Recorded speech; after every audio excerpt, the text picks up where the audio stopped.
F1 Saudi Arabian Grand Prix, Max Verstappen shocks with pole position. The excitement is palpable as we gear up for the Formula 1 Saudi Arabian Grand Prix.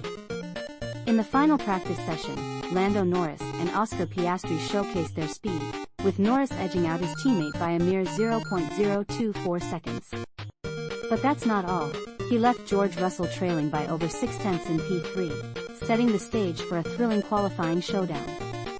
Today marks qualifying day at the stunning Jeddah Corniche Circuit, where a staggering 27 corners will test the driver's skills over the next hour. Starting at the front is crucial.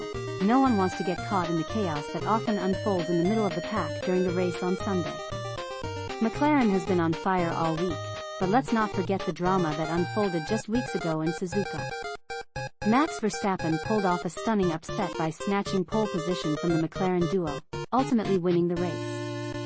Will he pull off another surprise today, or will it be a McLaren celebration along the beautiful Red Sea?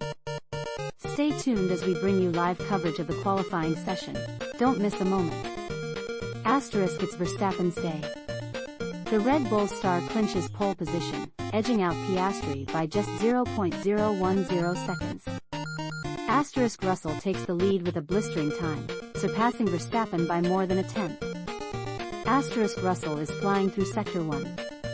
Could he be the one to deliver a jaw-dropping performance? Verstappen holds provisional pole by an incredibly narrow margin. How narrow, you ask? Just 0.001 seconds ahead of Piastri. Analysts on F1 TV noted that the medical light didn't trigger after Norris' crash, meaning he'll head straight to the media pen instead of the medical tent for his post-qualifying duties. Let's break down how this media process works. After each qualifying or race session, all 20 drivers must participate in media duties. They have to chat with every TV rights holder present at the track, leading to some amusing moments as they wait their turn to answer the same questions. The top 3 finishers then head to the FIA press conference, while the remaining 17 drivers speak with the written media. Yes, that's where I come in. This process kicks off almost immediately after the session ends.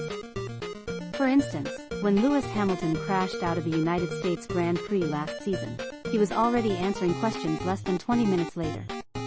That's how I got to chat with him right after that dramatic moment. So, that's what awaits Norris as Q3 wraps up. Q3 is back in action, with 9 drivers battling it out for pole position. Q3 resumes in just 1 minute. This isn't show friends, it's show business, quips David Coulthard as the camera zooms in on Piastri, ready to hit the track again. Norris' crash shifts the advantage in the Drivers' Championship race even more towards Piastri. After his win in Bahrain, Piastri is in a prime position, and depending on how the weekend unfolds, he could emerge with a significant lead come Monday. The clock is paused with 8:32 left in Q3. Piastri is the only driver to have set a time, clocking in at 1 minute and 27.560 seconds. Replays reveal Norris wobbling through turn 4 before skidding off the racing line and into the wall. I'm okay, is the reassuring message from Norris. Russell radios in, asking his team to check the floor during his first push lap. A red flag is waved as Norris is in the wall. Piastri is the first driver back on track for Q3, followed closely by the Mercedes duo of Russell and Antonelli. The green light is on in Jeddah, and we have 12 minutes to determine who will take pole position. In the media pen, Nico Hülkenberg discusses the fine margins that are a hallmark of F1 right now. Saudi Arabian Grand Prix Q2. Tsunoda makes it through, crossing the line in P7 just at the end of Q2. Hamilton finishes in P10, a mere 0.007 seconds ahead of Albon in P11. Albon, Lawson, Alonso, Hadjar, and Behrman are the 5 drivers eliminated in Q2. Gasly jumps to P8, which should secure him a spot in Q3. Antonelli's lap puts him in P5, while Sainz's lap lands him in P6, leaving Hamilton and Tsunoda on the bubble in P9 and P10, respectively. With under 3 minutes left in Q2, the final push laps are underway. Mercedes driver Kimi Antonelli is on his last push lap, currently sitting in P10. Albon climbs out of the drop zone with a strong lap on fresh soft tires, moving up to P6 and pushing Gasly into the danger zone. With less than 7 minutes left in Q2, the bottom 5 are Albon, Behrman, Hadjar, Fernando Alonso, and Lawson. Norris takes the lead, edging out Verstappen by just 0.048 seconds. While Verstappen was fastest in Sector 1, Norris excelled in both Sector 2 and Sector 3. Piastri's first lap puts him in P1 with a time of 1 minute and 27.690 seconds, but Verstappen, who is purple in the first sector, nips Piastri by 0.161 seconds. Q2 has kicked off, and Albon is the first driver on track. Despite Lance Stroll sitting in P16, Aston Martin is keeping him in the car, just in case the driver ahead has their time deleted for exceeding track limits. Saudi Arabian Grand Prix Q1. Q1 wraps up, and the eliminated drivers are Lance Stroll, Jack Doohan, Nico Hülkenberg, Esteban Ocon, and Gabriel Bortolito. Gasly jumps into P9, while Behrman secures P10. Hamilton is currently on a push lap in P15 but should make it through to Q2. Meanwhile, at the front, Verstappen has just taken P1, 0.027 seconds ahead of Norris. Doohan is on a fantastic push lap, 0.3 ahead of Behrman in Sector 1 and almost 0.2 ahead in Sector 2. With under 3 minutes to go, the drop zone stands as Jack Doohan, Liam Lawson, Pierre Gasly, Esteban Ocon, and Gabriel Bortolito. Alex Albon rockets into P4, possibly brushing the wall along the way. What a thunderous lap from the Williams driver. Hamilton pulls himself out of the drop zone with a lap that pushes him into P10. But with the track evolving, he's not safe for Q2 yet. Isaac Hadjar brushes the wall at the exit of turn 27, but his Carb 02 seems to be okay.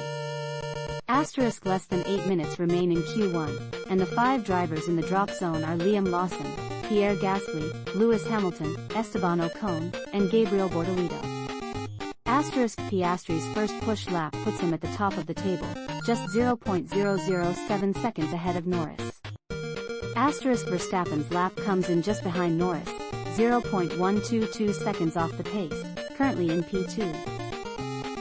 Verstappen's first push lap is underway, just off Norris' pace in both Sector 1 and Sector 2.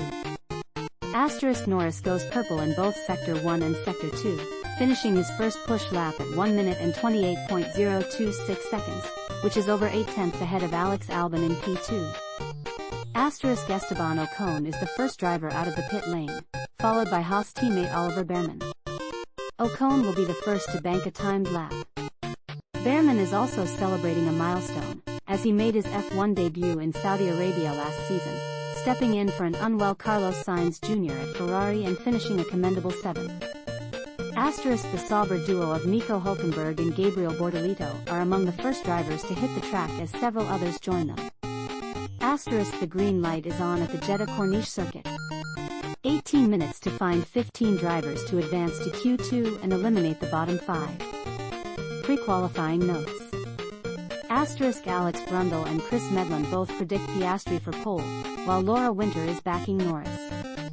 As for me, I'm betting on Norris to bounce back strong after last week's disappointment. Corner comments, in this temperature, the McLarens are out of reach.